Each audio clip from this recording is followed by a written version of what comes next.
guess my first question to you is, what do you hope viewers will get from the first and the second season of Why Not Us?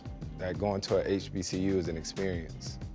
Like it's a whole experience, and I get a chance to sort of visually experience it because I didn't attend one. I'm in class now, but I didn't get to be an everyday student at a HBCU. And I think they get an opportunity to see the grind is the same, the work ethic is the same, sometimes even harder, but understanding how successful a lot of these kids become without the same resources. You in the first season, you obviously had a friendship with Coach Moten and showcased the North Carolina Central basketball program. Second season, you picked Florida A&M. Why Florida A&M? As I got older, FAMU was just always the school that everybody talked about. You know what I mean? Like FAMU, the Rattlers, everybody always talking about, that orange, that green, and knowing people, Will Packer, all these different people who attended FAMU, it just seemed like a great school to do. What have you learned about the head football coach there? His passion for the kids, and knowing that me and Willie both have a similar story in that he attended Clemson, like I attended Wake Forest, right?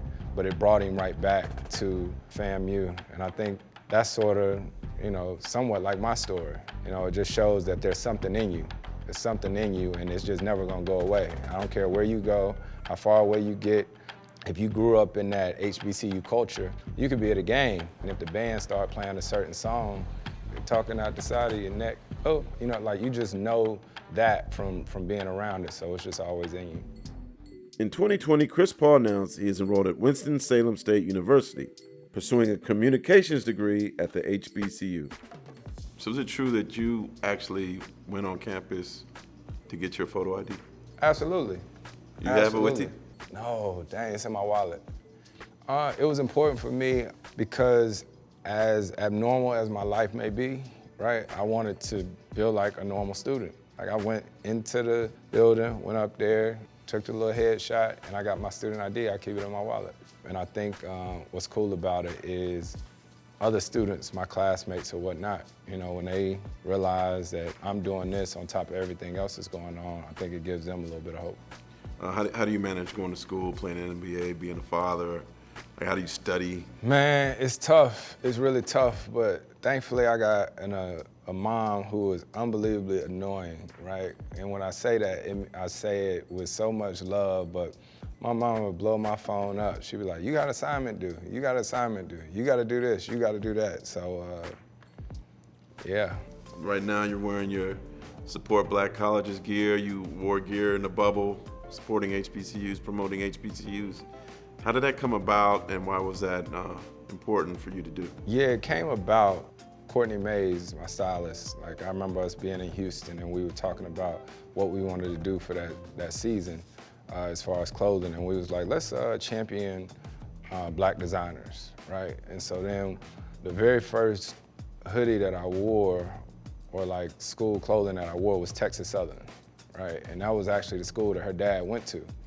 And after we did Texas Southern, we was like, man, let's do another school. And so then we started to see how, grateful, these schools were that we were sort of giving them love or whatnot, because, like walking into the arena, that's somewhat of a runway now. And so what better way to showcase some of these HBCUs, and tell you the truth, now that I look back on it, Mark, and I think about it, it was such a learning experience for me, because anytime I wore a different school, I would go research and look them up. And then when you read up on them and you start learning why this school was implemented, it's a big time history lesson.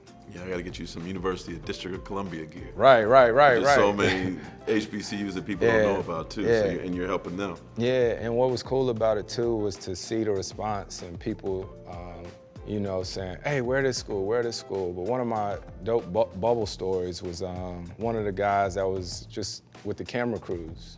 One of the games, I was walking into the game and he was like, I went there. So those type things you just, you don't forget. And then he actually ended up having some gear sent to the bubble and gave me some of the gear. Ask you a couple of basketball questions. Yeah. Now that the dust has settled, how do you look back on the finals? How do I look back on the finals? That was an experience. Even though, we lost and came up short, I think and hope that we learned a lot. I know I did. We drew a lot from that experience, and the best thing about it is we get an opportunity to build again and play this year. And the one thing I remember most about the last finals press conference with you, you weren't crying, you weren't sad, you seemed angry, like competitively angry. It was tough. It was tough because that team, I felt, just had everything, you know, and it's like, just because you feel like you deserve to win doesn't mean you're gonna win. It hurt. I mean, it hurt like hell to lose. While one team celebrates, the other team a crushing defeat. The Suns come up short. Assuming you did your complete due diligence, why did you end up re-signing with the Suns? Man, I re-signed with the Suns for a lot of reasons. First of all, we got a hell of a team, right? And so it gives us an opportunity to stay really good and continue to compete. And it's fun. You know, if you play this game and it's not fun, that's taxing. Ball breaks inside, turns, 15-foot jumper, a beauty. I don't know how long I'm gonna play.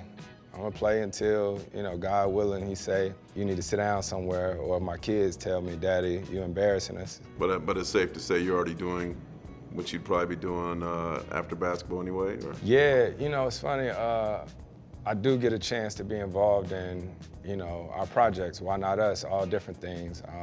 I get an opportunity to dive in and dive out back to basketball, you know, so honestly, I can't imagine not playing right now. That wouldn't be healthy for anybody. How do the Suns get back to the finals? We got to start over. You know, this is a brand new team. We got to build from day one, and we got to have that same hunger and have the same will, you know, because you don't just get back there. You know, you got to put the work in. That's what I'm excited about, because guys sort of know what to expect now. We've been through something together.